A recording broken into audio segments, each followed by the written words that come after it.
ആവി പിടിക്കാനായിട്ടാണ് പറഞ്ഞത്. അപ്പോൾ അത് ഇവിടെ ക്ലിനിക്കിലില്ല, അപ്പോൾ ഹോസ്പിറ്റലിലേക്ക് പോകണമെന്ന് പറഞ്ഞിട്ടാണ്. നമ്മൾ സാധാ ആവിയൊക്കെ ആണെങ്കിൽ നമ്മുടെ വീട്ടിൽ നെബുലൈസേഷൻ ചെയ്യലുണ്ട്, അതിൻ്റെ മെഷീൻ നമ്മളെ വീട്ടിലുണ്ട്. ഇതിപ്പോൾ ഓക്സിജൻ വെച്ചിട്ടാകുമ്പോൾ നമ്മൾ ഇടയ്ക്ക് ഇതുപോലെ പോവാറില്ല അത് ഹോസ്പിറ്റലിലേക്ക്.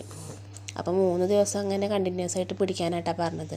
അപ്പോൾ ഞാൻ അവനെയും കൂട്ടിയിട്ട് അവിടെ നിന്ന് ഓട്ടോ വിളിച്ചിട്ട് നേരെ നമ്മൾ എടപ്പാൾ ഹോസ്പിറ്റലിലേക്ക് പോവുക. നമ്മളിങ്ങനെ ഇടയ്ക്കിടയ്ക്ക് വന്നിട്ട് ആവി പിടിക്കുന്നതുകൊണ്ട് നമുക്ക് നേഴ്സുമാരൊക്കെ ഒരു വിധമൊക്കെ പരിചയമാണ് കേട്ടോ.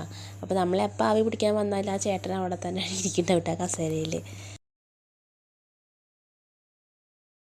അങ്ങനെ നമ്മൾ ആവിയൊക്കെ പിടിച്ച് ഇറങ്ങാം കേട്ടോ.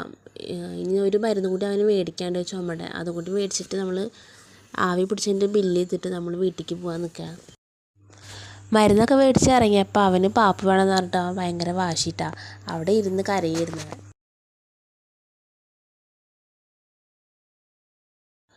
അപ്പോൾ ഹോസ്പിറ്റലിൽ നിന്ന് അങ്ങനെ എടപ്പാൾക്ക് നടക്കുകയാണ്. അപ്പോൾ അവിടുന്ന് ഞാൻ അവന് ചായയും വടക്കം മേടിച്ചു കൊടുത്തു. അതൊന്നും എടുക്കാൻ പറ്റിയില്ല കേട്ടോ, ഭയങ്കര തിരക്കായിരുന്നു എടപ്പാൾ. അപ്പോൾ വേഗം വീട്ടിലെത്തിയാൽ മതിച്ചിട്ടാട്ടോ വന്നത്.